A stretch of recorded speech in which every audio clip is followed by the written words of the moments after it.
Welcome, story launchers and content creators. I'm Andi Lahr, author, coach, and CEO of Story Launcher and the Persona Publishing System. And I'm excited to be here. I have not done this. I'm practicing with some new technical jargon, so bear with me. I love that I've got a lot of support. You guys are great. Give me a shout out. I hope you can hear me. I hope this sounds good.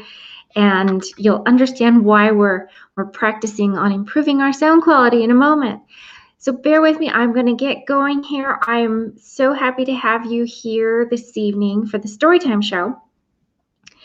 And if you'd like to reach out with me, you can get in touch with me at myinklinks.com and connect with me there. If you have questions or you know an author or a content creator that would like to get involved with the Storytime Show and Story Launcher, and send them our way. We're glad to help. We're working with lots of authors, coaches, content creators, and having a lot of fun in the meantime. So tonight's show, we're talking about creating buzz for your books.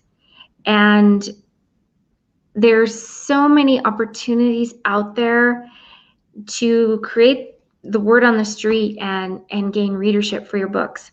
So we're going to be talking about building our buzz that we need for books. And with that being said, that is the reason we started the Storytime Show in the first place, was a place where we could showcase other authors and content and gain readership and talk about books. And the Storytime Show has turned into mini workshops, and it's really just taken on a different course. And we're going back to what the Storytime Show is for and what the purpose of it is. And that's really what tonight's show is all about: creating buzz for our books and showcasing stories. So I want to step back a minute and talk about where I was at one point in creating buzz around my book and getting my content out there. And a book it begins with an idea, an inspiration. But once you have this idea and you invest so much time and energy and money and heart and soul into creating this book, this story, or a memoir, or whatever your book is around, because this works for both fiction and nonfiction, not just stories. There's story and everything, of course, and don't get me started, because I'm here to tell you there's no such thing as fiction. It's all real. Don't get me going. Anyway, so you've invested all this time and all this money and all this energy and heart and soul into this book. Then what? Then what happens? And I can tell you from experience that there is nothing worse. There's nothing as disheartening and discouraging as having invested all of this into a product, into a manuscript, and no one ever reads it. No one ever sees it. You never glean the constructive and criticism or feedback for your craft, for your work you've created, and all that time and energy and effort. It's all for none. It feels that way. I've been there. I know it. I get it. And so I'm here to express that is what we've created the Storytime Show for, and we're getting back to the basics and why we're doing this group and these lives every week. And with that being said, well, there's the traditional ways to getting your books out there. You can pitch and pitch and pitch and get rejection letters and pitch some more and revise and pitch some more. And I've been there. I've done that. And I do know authors that hang on to those rejection letters like badges of honor and, proof that they've been working and trying. And that's all it is proof and effort, evidence that you've put the effort in. So you can keep doing that, or you can hire a publicist, which I have done and continue to try to do. It's not always easy, and you don't know if you're going to get the right bang for the buck. It's expensive. And you can always, and I'm not knocking this because it is important, and you've got to have tools and resources at your fingertips to create and write posts, write blog posts, and create content. And yes, do that. Don't not do that. That's important. That's not what we're talking about, because all of that is important, and it's all relevant, and it all builds on each other and adds to the ultimate cause. The ultimate purpose is to get readers of your book and to get your message out there, to get your work read and seen by your audience and to identify your audience. Well, that's another thing, but you've got your audience, and you want to get your book in their hands. That's ultimately what we're after here. So of course you do need to be doing all of the above as far as posting and blog posting and email campaigns. All of that is important, of course, but the ultimate test of getting is the numbers and who's going to see your book and when. We want our books read, and we want them read today. We want them read now, and we want feedback now, not when we're famous and dead. We want it while we can reap from that and benefit from that, and getting them out there now. So the Storytime Show is here to be an advocate for authors and stories to do just that. And what I'm getting into here is podcasting. And the Storytime Show, where we will have authors come on our Storytime Show every week and interview around your book. And then you'll be able to read a snippet of your work. And this is getting you out of your comfort zone. And then we can syndicate that podcast and content to other avenues and other outlets. And so the Storytime Show is intended for that. We will be doing brief little mini workshops coupled with our story hosting every week, of course. And tonight's was this that I've just given you around creating buzz around your book. You can't create too little, and you can't begin too soon. So even as the book is in its baby stages, as we're just now learning to write, because this is going to change as you're evolving into the author to tell this story and growing your fan base and growing your readership and the book's being written. Start podcasting, start blogging, start tweeting about what you're doing, of course. Get on the Storytime Show. Let's hear what your book is, what's growing of the book, what's becoming, how the author is evolving, how the book is evolving, because it may change. It'd be fun to see where you are today with your content and your writing of your manuscript, and where you really end up when the book is completed. So with that being said, I am going to be sharing a book project with you all on this Storytime Show. And tonight's book that we're talking about is Morningstar. This is my book, and I'm opening this up for other authors to come in. We've got a list growing, so I'd like to get you on. This is our preview, take two in getting other authors and their books on here. So I'm using mine as a showcase example of how this will roll. And I'd like to read you a synopsis from Morningstar, and then we'll go into interview questions around my book. And of course, I'm interviewing, I'll just answer the questions, but this is how, if you want to showcase your book and come on here and gain some feedback, this is how it'll roll out. So Morningstar, well, okay, I'll start at the synopsis. Morningstar is a historical epic mystery where Kirsty, a fiery teenager raised by her father, a royal Lowland knight in early 15th century Britain, sets out to explain his disappearance and fulfill a daughter's promise to continue sharing forbidden English Bibles while entangled in a deadly love triangle. When mysterious secrets are entrusted to her, she must protect them from falling into the evil hands that pursue her. Kirsty's love for her father and his love for her proves fiercer than the laws that rule the universe and transcends the dimensions of heaven and hell, where together they ensure that the secrets are protected until civilization is ready to accept the sacred truth. So that's just a tiny little preview of what Morningstar is all about.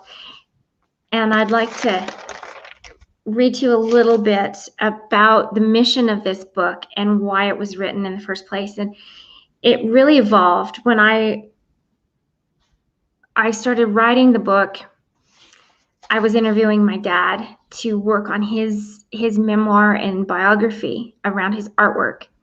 And so I was interviewing him. And lo and behold, I got this idea about this soldier who wasn't a soldier, but an artist. And he was trapped in a war zone, Vietnam. And I interviewed him. We got through the interview, and he really showed me a side of him that was beautiful. And I got this idea for this character. And instead of writing his memoir, I wrote Morning Star around this character, around him as a character for this novel. And I'm going to read a little of the back of the book. A corrupt army, an abandoned baby, a torturous death by fire, an unrelenting grandmother, all lend to Kirsty's fast-paced epic novel for teens and young adults. Morning Star is a young woman's quest for truth, survival, and love. It is a historical mystery. The heroine, Kirsty, a fiery teen raised by her father, begins her journey to explain his disappearance. Her father, Philip, is a royal Lollard knight in the early 15th century. Kirsty endeavors to fulfill a daughter's promise and must embark on a dangerous mission.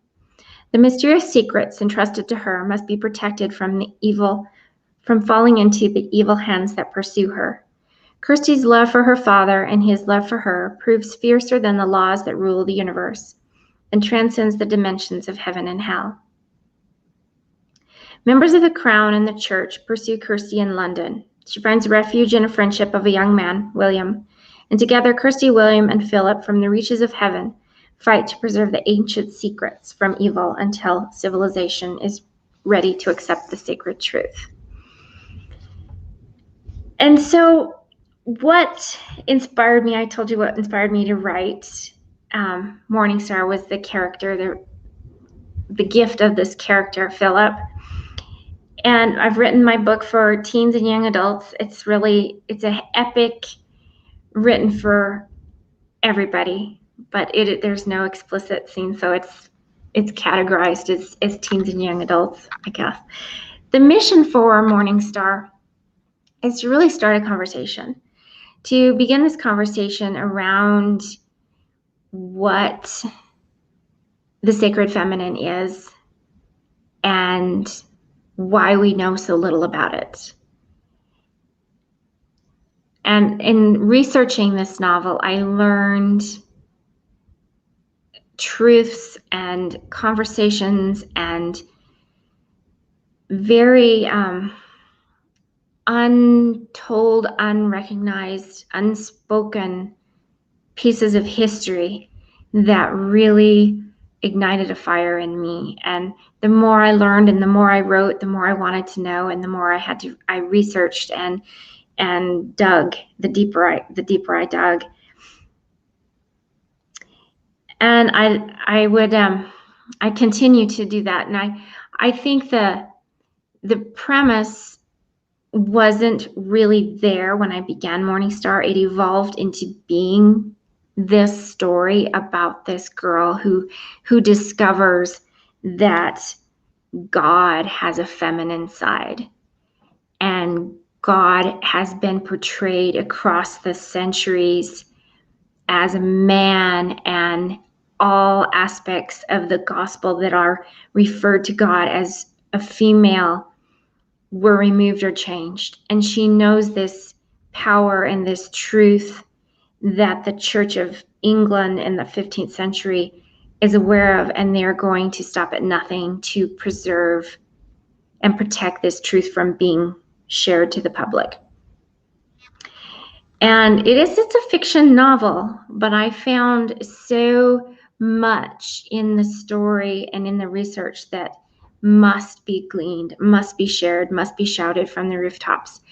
And I'll continue to research this and share messages and meanings that I uncover. So it's inspiring in that regard for all women across all walks of life, across all regions of the globe.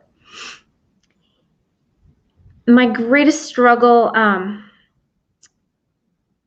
in creating this has been to persevere and to keep focused on my writing.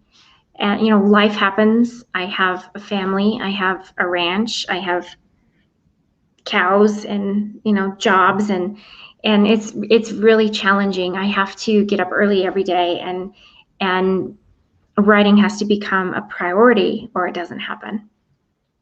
In the research, I tend to get into rabbit trails in my research and find an avenue, and pretty soon I'm buried in that and haven't looked up from that specific trail. Especially when I'm reading early Renaissance England, I get down a task and I really have to struggle to climb my way back out of it and put pieces together and what is purposeful in my narrative that needs to carry my story forward, and stay focused on that. Some just distractions in general. And I think too, well, I know that has helped me to overcome that is having accountability and having feedback from fellow writers and check-ins, and, you know, they know where I'm at, they know what I've been creating and what I need to create next. And that's been huge, is just having that accountability. And I find my motivation in writing in nature. I love to be outside and go for rides, go for hikes, and it really invigorates and spurs me on to create more and come back to working on the tasks that I have at hand. I'm going through my questions here that I will be asking the author, so I'm answering those. These are the questions you'll be asked if you come on the Storytime show. How I discovered my passion for writing. I've always been a writer. Since I was a little kid, I've written. And my passion, I came about my true purpose for writing in a roundabout manner. I was told by somebody very close to me, as you've probably seen in some of my videos, that I would never change the world. They were mean. And I struck home very close, very, very dear to me. And I like, bullshit, watch me. Yeah, so I was like kind of trying to prove someone wrong. I know that's not the right reason to be doing something, but it was so important. Writing is such a part of me. And I was like, dare me. Watch this. Here I go. So that is what has been probably the biggest motivator in my life with my writing. Okay, I would like to, I reread you my teaser. Okay, there's a lot more. This book is really long. I can read a little bit more. So Kirsty's struggle to London finds her ill-prepared to take on the world. Hungry, alone, and tired, she stumbles into an abandoned town where the only refuse there she obtains she must steal, and then ask for forgiveness from God because she stole. Kirsty is then delivered to the gates of London town on King Henry's coronation day. The turned tides, a new king means nothing less than her father and his regalia have fallen, as he'd gone to Ireland. Kirsty runs, and she runs from watching eyes and grabbing hands, and she runs to find food, and at last she runs to find a safe delivery of her secrets. Whatever the secrets that she has, the guards want and stop at nothing to locate. She hides as she must while she discovers the meaning of the letters that she was granted and the secrets that she alone must protect. Kirsty is led by instinct, or perhaps her departed father's music, to find refuge in the friendship of William. And she makes her place there with him and his mother. William and Kirsty are nervous with their newly realized treasures of knowledge that they hold in their hands. The king, the crown, and the Church of England stop at nothing to suppress such manuscripts from entering public circulation. In the realization that the ancient secrets that she possesses are far more precious, powerful, and mysterious than English Bibles, Kirsty makes it her life's quest to protect them. Kirsty, William, and her father, from the reaches of heaven, together perform one perpetual act of love in preserving these ancient secrets from evil until civilization is ready to accept the truth. So there is a little mystical realism element woven into my narrative in that the father, I don't want to give too much away, but he does die early in the novel, and is able to love transcends heaven, and is able to communicate to her through the reaches of heaven. So it's powerful in that, and a little hokey. I did have to cut a lot. I did choose to cut a lot of the evil out of the book, and that stands for the sequel. I didn't find it serving to moving the narrative forward. It's there is evil, man-made evil, and I didn't feel that having the evil in the fictional realm was purposeful for the intent of this book. So that is there to come. I took a lot out. It was a very long book before I removed that. So the message that I have to give to other inspiring authors and storytellers and content creators out there that I'd like to pass on is, don't ever stop writing. Ever stop. Always write every day, and make it part of your being, part of what you do and who you are. And never give up. Just do it. Like Nike says, just do it. And, no matter how much you've written or how crappy you feel like it is, don't edit anything. Don't reread your writing until you're finished, until you have the entire idea and the entire message and the entire product. It is a product, and you are the product. And don't stop and look at it until it's the whole story, the whole idea is off your heart and out of your head. And the future holds for Morningstar is this is going, there is a sequel, like I said, it's in the make, and let's get the first one. Let's rock it. Let's make it a blockbuster. I'd love to see it on the silver screen. I can see great movie potential for it. And it's a powerful message that it's time the world hears. So yeah, that's my future. And I love stories. I love helping other authors and content creators and get their voice and their ideas out into the world and into the public. So that's my jam. And you can follow me, like I said, on my Inklings. And you guys are all here on the Storytime Show and the Story Launcher Space Writing Group. And in other places, I'm all over. I'm on LinkedIn. You can find me on Yahoo or on YouTube. And all my links are at myinklings.com. So you can connect with me there. That's a great place to begin. So we'll be back next week with an author to interview in their novel. Again, be watching for Morningstar. You can pre-order the Kindle version on Amazon at this time. So just go on Amazon and go on Amazon and search for Morningstar, all one word, Andi Lohr, and you'll find it there. So thank you all for joining, and we'll be back same time, same place next week. And I hope my StreamYard worked. This is not supposed to launch yet, but we'll be here next week. Like I always say, write on.